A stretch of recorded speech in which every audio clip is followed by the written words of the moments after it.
Have you ever looked at your partner and thought, she's not the same person I married? The girl who used to laugh at your jokes now barely smiles. The woman who couldn't wait to see you now seems distant. The partner who was always up for anything now feels like a stranger living in your house. I'm a relationship psychologist, and I've sat across from hundreds of American couples where the husband says the exact same thing. She changed after marriage. But after studying this pattern for years, I can tell you that's not what's actually happening. The Gottman Institute in Seattle studied over 40,000 couples across 4 decades and identified a specific phenomenon called post-wedding identity shift. But it's not about personality change. It's about something far more psychological. And by the end of this video, you'll understand exactly why this happens and what you can do about it. This isn't about blaming anyone. It's about understanding a psychological mechanism that's operating in almost every marriage, but rarely discussed openly. We're going to break down what's really happening in her mind, the hidden patterns most men completely miss, and what this actually means for your relationship right now. But more importantly, I'm going to show you how to fix it. Here's why this is critical. Relationships don't fail because people change. They fail because partners stop understanding each other. If you think your wife changed, you're misdiagnosing the problem. And when you misdiagnose, you can't fix it. What I'm about to show you will completely reframe how you see your marriage, because once you understand what's really happening, everything becomes solvable. Let me start with what's actually going on during those early stages of your relationship. When you first started dating, her brain was running on a completely different operating system. During that attraction phase, your brain floods with dopamine and serotonin, the same chemicals that make you feel incredible after a workout or when you get a promotion. These chemicals do something specific. They make you overlook red flags. They suppress critical thinking. They make everything feel easier than it actually is. For women, this phase typically lasts 12 to 18 months. During this time, she's genuinely not bothered by things that will bother her later. She's not faking it. Her brain is chemically wired to prioritize connection over everything else. But here's what most guys don't realize. This state isn't meant to last forever. It's biologically temporary. Think of it like the honeymoon phase of starting a new job. Everything's exciting at first, but eventually, you start noticing the problems. So what happens when that chemical high fades? That's when you start seeing the real person. But it's also when something else happens that most men completely miss. Once those feel-good chemicals normalize, something shifts in her perception. It's not that she suddenly became negative, it's that she's finally seeing clearly. And here's what she starts noticing: the imbalance. Before marriage, she was already doing more emotional work than you. Planning dates, remembering important details, managing conflicts, keeping the relationship smooth. But during that chemical high, she didn't register how exhausting it was. After marriage, when her brain returns to baseline, she becomes aware of something. She's been giving 80% while getting 20% back. Not because you're a bad guy, but because she was masking how much effort it actually took. Think about it like this. You ever work overtime for weeks, fueled by coffee and adrenaline, and then finally take a day off? That first day, you crash hard because your body finally feels how exhausted it's been. That's what's happening to her emotionally. The difference is, you were aware you were working overtime. She wasn't, because her brain chemistry was hiding it from her. But it's not just about awareness. There's something else happening that explains why she seems like a completely different person now. Here's something uncomfortable but true. Before marriage, she was performing a version of herself. Not because she's fake, but because women in America are raised from childhood to be relationship managers. Think about how little girls are taught to share, to be considerate, to read emotions, to keep the peace. Boys? Not so much. So by the time she's dating you, she's already been trained for 20+ years to suppress her own needs, manage other people's feelings, and avoid conflict. When you're dating, she's agreeing to watch the game when she'd rather do something else. She's laughing at jokes she doesn't find funny. She's managing your mood when you're stressed about work, and she's doing all of this without even realizing it's work. Marriage signals something to her brain: safety. The contract is signed. The commitment is secure. So unconsciously, her brain asks a different question now. Before, it was, will he stay if I'm fully myself? After marriage, it's, can I finally stop performing? And that's when you see the change. She's not being difficult. She's just exhausted from pretending. Now here's where most guys get it completely wrong, because they think the problem is her behavior. But the real problem? It's something invisible that's been building up this whole time. Research from Harvard shows that women handle about 70% of the mental planning in a household, even when the physical tasks are split 50-50. And here's why that matters. You can't appreciate what you can't see.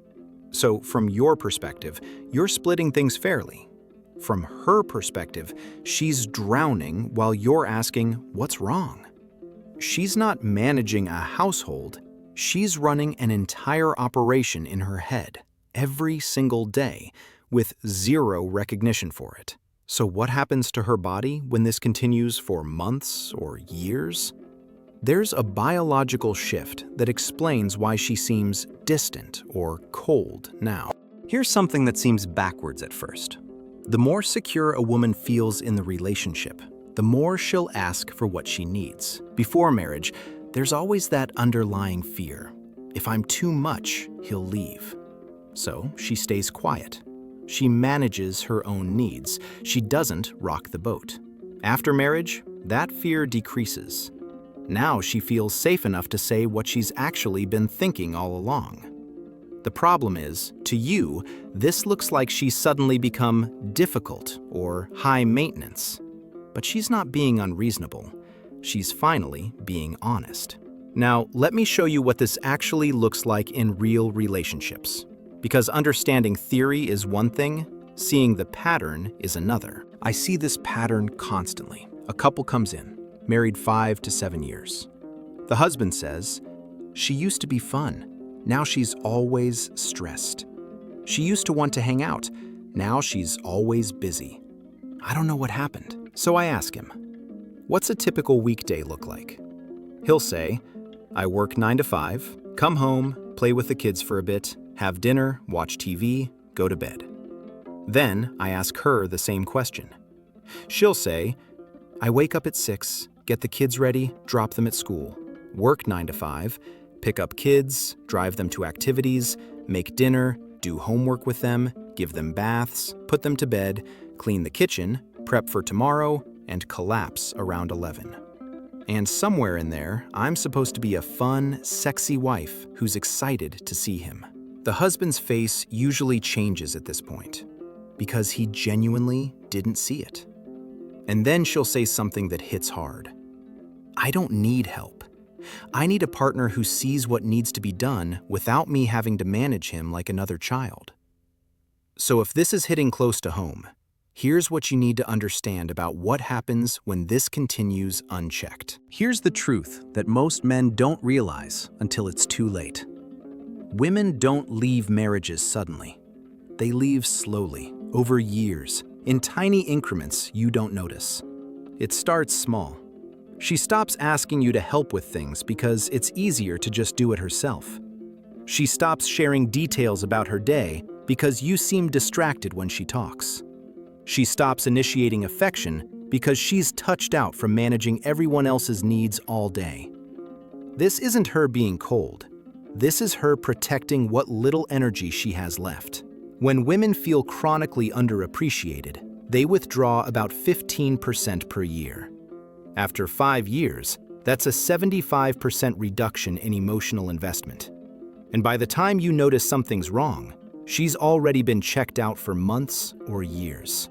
Now here's the question you're probably asking. Can this be fixed?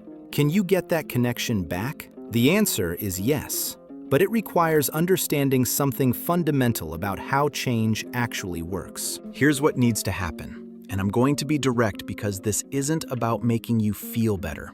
It's about fixing the actual problem. First, stop thinking she's the problem. The issue isn't that she changed. The issue is that you're finally seeing the real cost of what she's been doing all along. So shift your question from why did she change to what has she been carrying that I didn't see?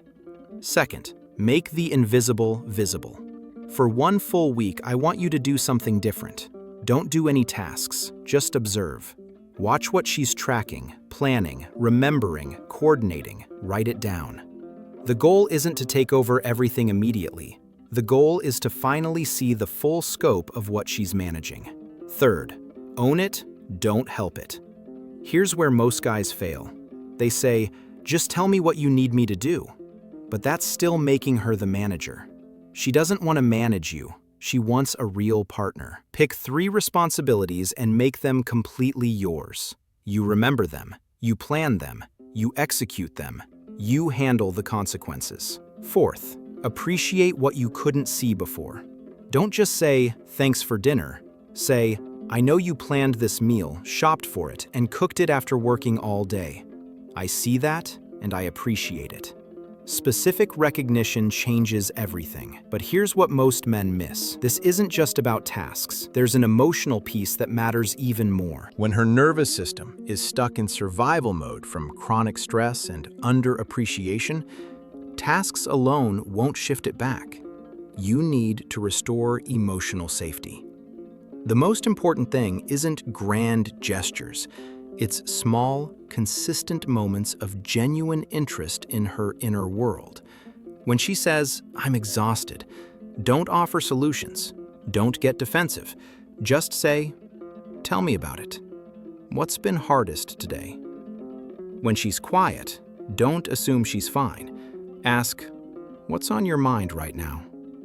When she seems distant, don't take it personally. Recognize it's a signal that she needs support, not criticism. Studies show that couples who spend just 20 minutes a day in real conversation, not logistics, not kid talk, just connection, report dramatically higher relationship satisfaction. Ask her directly, what do you need from me to feel supported? And when she tells you, don't defend yourself. Don't explain why you haven't been doing it. Just listen and then act. Now, here's the reality check that determines whether this actually works or becomes just another forgotten strategy. Will doing this immediately bring back the woman you dated? No. And honestly, that's a good thing. Because the woman you dated was running on neurochemicals and performance mode. What you're building now is something better. A real partnership, based on authenticity instead of performance. Research suggests it takes about 6 to 12 months of consistent change for trust to rebuild, and for her nervous system to shift back to connection mode. That's not 6 months of perfection. That's 6 months of genuine effort, acknowledging when you mess up, and slowly changing patterns. She didn't change to hurt you. She changed because she was drowning, and survival mode kicked in. And now, you have a choice. You can keep asking, why did she change? Or you can start asking, how can I be the partner she actually needs? The woman you fell in love with is still there. She's just waiting to see if it's safe to come out again. Because understanding her isn't about fixing her. It's about finally seeing her, really seeing her, for the first time. And when you do that, everything changes. If this hit home, share it with someone who needs to hear it. Subscribe because we're going deeper into relationship psychology and what actually works in modern marriages. Drop a comment. What's one thing you're going to do differently starting today? Remember, the strongest marriages aren't built on performance. They're built on authenticity, recognition, and genuine partnership.